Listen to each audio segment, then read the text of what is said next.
તો જય માતાજી, જય શ્રી કૃષ્ણ, જય ભીમ, નમો બુદ્ધાય, જય સંવિધાન। તો મારા નવા બ્લોગમાં તમારું સ્વાગત છે। તો આજે આપણે બનાવશું ચોળાનું શાક, લીલી ચોળીનું શાક અને ચોળી બટેટા અને ઘઉંની રોટલી।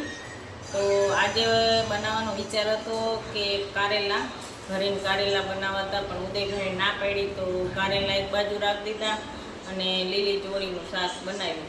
તો ચાલો હવે આપણે લીલી ચોળીનું શાક અને ઘઉંની રોટલી બનાવવાની તૈયારી કરીએ। તો ચાલો।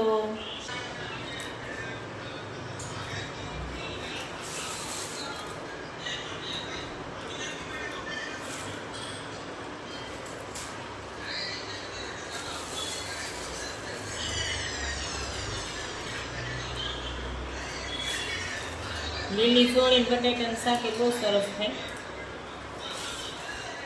અમે તો એકદમ કોરું બનાવીએ, મસ્ત લાગે। મને તો કારેલાનો બનાવવાનો વિચાર હતો, ભરેલા કારેલા પ્લાન પણ બધે કરી લીધો। તો ગાંઠિયા લઈ આવી હતી, કારેલા 500 લઈ આવી હતી, 500 લઈ આવી હતી, પણ 2 વખત બનાવ। કારેલા મોટા મોટા હતા મસ્તીના। તો કાંઈ વાંધો નહીં, કારેલા કાલે બનાવશું ને એને કંઈક બીજું બનાવી દઈશ। પણ એમાં એવું છે કે એને શાક રોટલી ખવડાવવી જરૂરી છે, કેમ કે અશક્તિ છે એક તો એને, અને એમાં પાછું રોટલી ન ખાય તો શું થાય। જો 12 વાગ્યે એને ભેળ ખાધી તો પછી એને બપોરે ન જમ્યું, એ કે મને ભૂખ નથી। તો હવે અત્યારે એવું કરે ને અત્યારે ન ખાય તો શું થાય।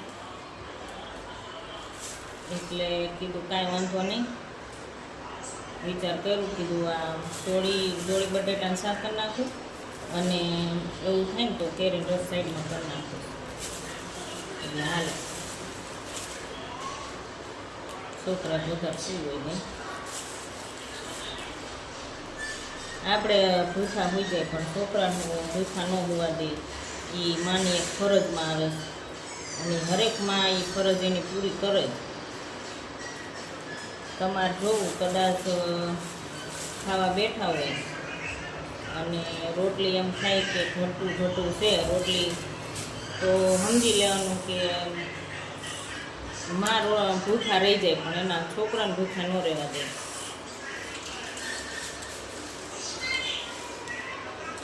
ઈ માં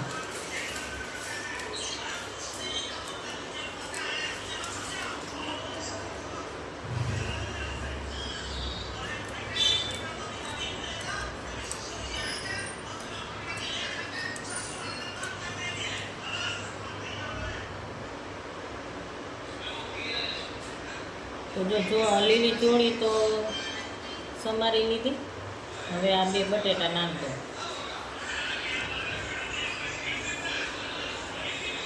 એટલું શાક તો લાટ થઈ જાય। અને હવે લસણ ખોલી નાખું, લસણ નથી હાવ ખોલેલું નાખું, આમ તો ઘણું છે। હમણાં વેચવા આવ્યો તો એક હારી 2 કિલો લઈ લીધું, કેમ કે વરસાદ પડે પછી હેરાન થાય ખોટા, એટલે એક હારી 2 કિલો લઈ લીધું લસણ।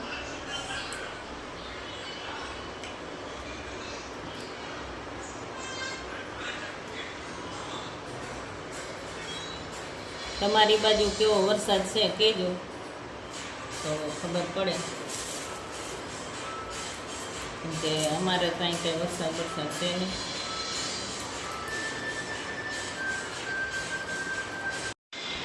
આજે અત્યારે હમણાં લોંગ વિડીયો બનાવતી હતી, તાતે કામ વીત્યું, આ સ્ટેન્ડ રહ્યું ને એ આ ભાંગી ગયું, જે આપણે મોબાઈલને જે ઓલું કરી શકીએ નહીં, અને આ નીકળી ગયું છે। ફેમિકોલથી મેં લગાડ્યું, પણ આ રહ્યું ને એ તો ન જોઈતું।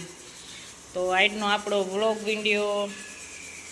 નહીં બને, કેમ કે જો મારે શાક હાલો ખર્ચો આવ્યો, સાહેબને ખબર પડશે, સાહેબ વારો કાઢશે।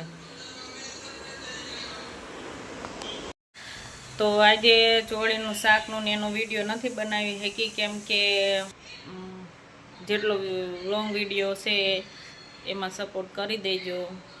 તો જય માતાજી, જય ભીમ ને ગુડ નાઇટ।